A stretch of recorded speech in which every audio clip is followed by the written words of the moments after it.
Good afternoon, everyone, and thank you for joining us today as we engage in a panel discussion on home foreclosure in our cities.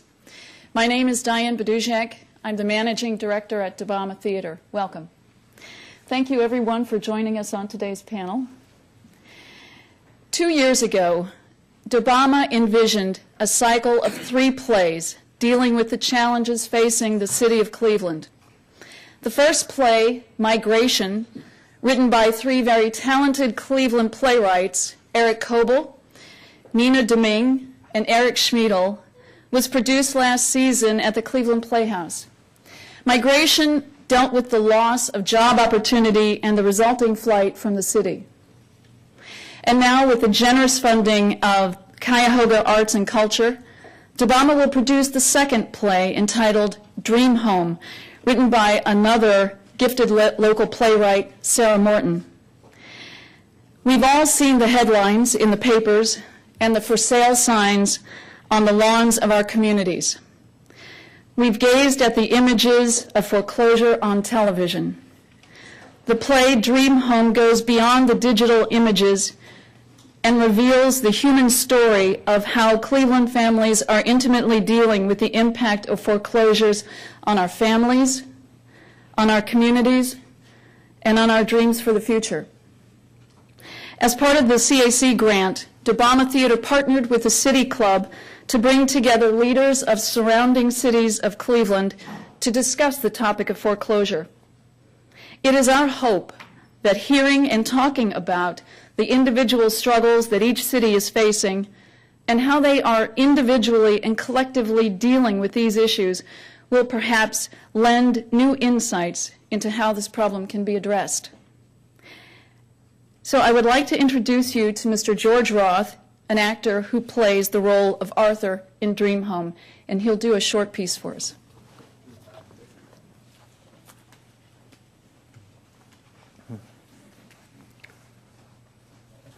Cleveland. Moses was the money guy. Did you know that? There's that picture of him, wild and woolly. Lone adventurer stubs his toe on a rock, and the rest is history. There was a team of guys. But Moses put up the cash. So when they found the land, well, what can you do? Can't insult the money, right? So they put his name on the place. Trouble is, you may know this, they misspelled it on the map. Dropped the A. It should have been cleave, as in divide, break apart. Sometimes if she'd had a bad day, my mom would say, it doesn't matter if you got the A or not. It means the same thing. A place divided. But the way I always saw it, though, if you've got a cleave, if 2 sides break apart, doesn't that leave more room in the middle? And if someone offers you a way in, after years of trying, all of a sudden, here's someone saying, come on in, there's plenty of room. There's room for you. Who wouldn't want to believe them?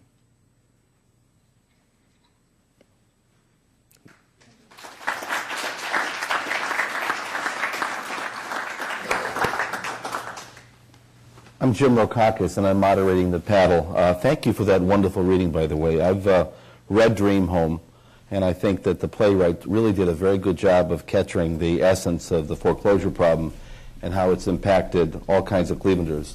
And I really look forward to seeing it, and hopefully there'll be some information passed on by the end of the evening about when the play starts. I know the opening is next week, and I look forward to it.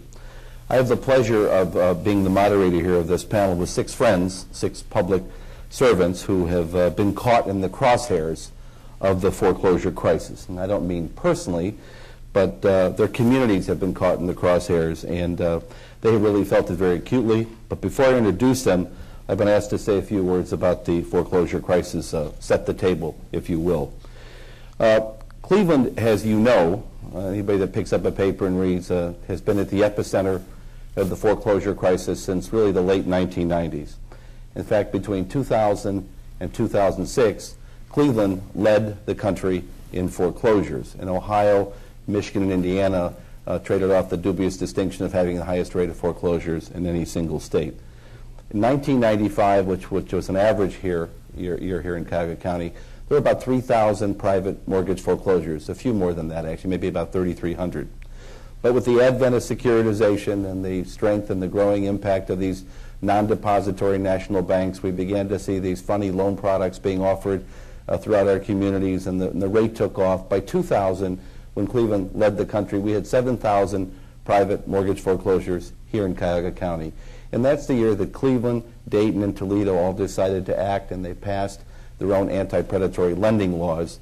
It's also a year the Ohio legislature preempted the right of Cleveland, Dayton, and Toledo to pass any laws involving lending, and in effect taking away the right of the cities to protect themselves against these predatory lending practices.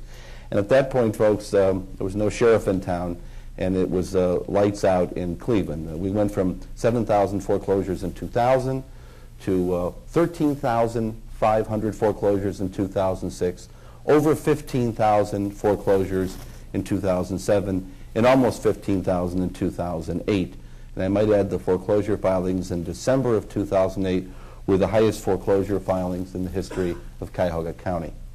The only good news, if you want to call it good news, is that we're no longer, not only we're no longer first, we're not even in the top 25 anymore. This crisis has raged across the country and has done incredible damage in places like California, Arizona, Nevada, and Florida. The impact here, well, we could talk about vacant properties. There's about 35,000 vacant properties here in Cuyahoga County, 15,000 awaiting demolition, and these are estimates based on calls to various communities. Values have plummeted in Cleveland, but also in the inner ring suburbs, where this scourge spread, this disease spread just like a cancer into the communities represented by the public officials here today. The 100,000 people who have left Cuyahoga County in the last 10 years, the second largest population loss of any single county in this country in the past 10 years. And the only county that lost more population was Orleans Parish, New Orleans. And as you know, there was a natural disaster there in September of 2005. Ours was a man-made disaster which had just very, very significant consequences. And as I said earlier, this is spreading out of the entire country, caused what folks on Wall Street are now calling it, heard it now often referred to as the Great Recession. We don't want to use the Depression. It's the Great Recession. But you can't forget, and Dream Home doesn't let us, that each of these dots, and I bring this map wherever I go. Paul, I've seen this from the County Planning Commission. These are about 4 years worth of foreclosures. There's tens of thousands of dots on this map. Each dot represents a foreclosed property, but it also represents a human being, broken dreams, shattered homes, and we cannot get caught in the numbers. But you have to look at these and recognize what it represents. And for every one of these dots, don't forget there are people who didn't play fast and loose with the mortgage, didn't reach too far, didn't extend credit beyond what they should, but they have the misfortune of living on a street where there are many foreclosed homes, and their most valuable asset, their home, has disappeared. So what I'd like to do here is now introduce the mayors and one member of a city council here. Introduce the mayors. We're going to ask each of them to talk for just a couple of minutes about what the foreclosure crisis has meant to them and their communities. And then we're going to ask them a few questions, and we're going to open this up to questions from the audience. On my far right, and I guess he's on everybody's left, is the mayor of Euclid, Mayor Bill Cervenik. Next to Bill is the mayor of Lakewood, Ohio, Ed Fitzgerald. Next to Ed is the only non-mayor in the group, but I think people in Cleveland Heights kind of view them as their mayor. And that's Ken Montlack, who is, and I mean that with respect, Ken is a long-standing member of the Cleveland City Council.